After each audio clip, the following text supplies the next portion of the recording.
spine and legs, allowing early hominins like Australopithecus appearances to walk upright.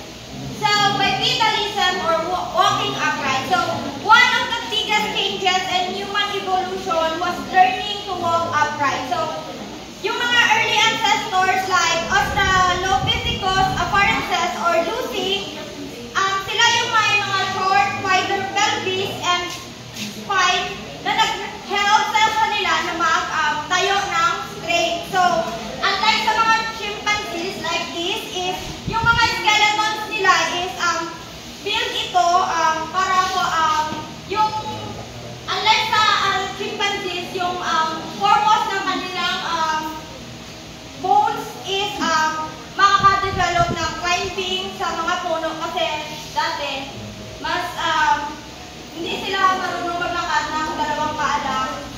Dati is gamit talaga nila apat talaga kasali yung kamay. So, number 2 is who can read? Miss Diliaba. Ako. With larger brain size, over millions of years, human ancestors evolved larger brains, which allowed for improved problem solving, tool use, and social structures. So, number 2 is the larger brain size. So, over time, our brains become bigger and more complex. If we compare this ito yung mga brain size, from Australopithecus, from human. If we see in this picture is mas malaki yung brain. Habang nag-evolve is lumalaki ang brain. The next one is, can you read Miss Alburo? Yes.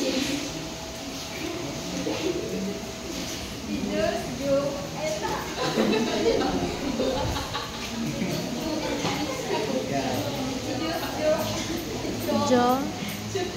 And size. Early hominins had larger. So, and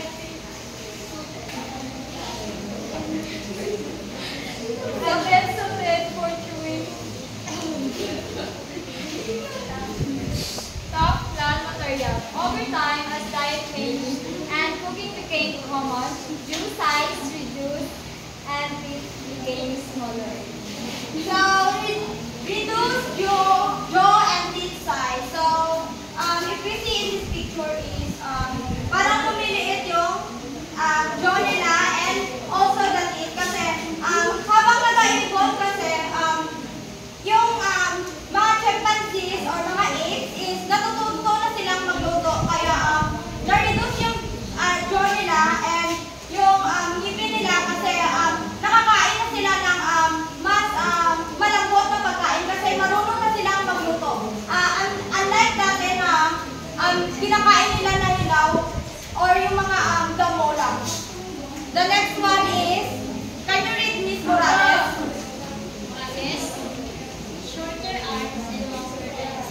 Early human ancestors, such as Australopithecus, arms for climbing trees. Over time, arms became shorter and legs longer, optimizing humans for endurance, walking, and running.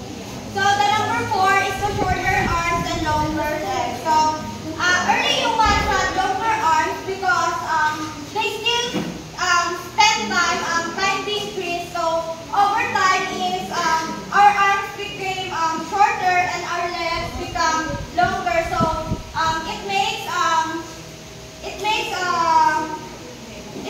us to walk in a long distance. The last one is pinansil. Development of achieving. Unlike other primates, modern humans develop a pronounced G, which might be linked to speech or structural reinforcement of the jaw.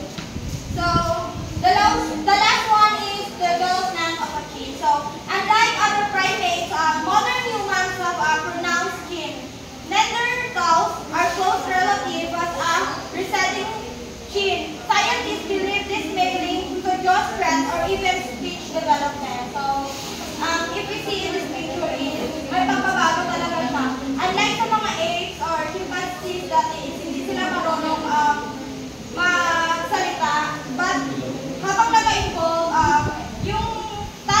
present ngayon, is marunong na tayong magsalita and nai-enhance natin yung kung paano talaga tayo mag-pronounce ng mas maayos. And that's all.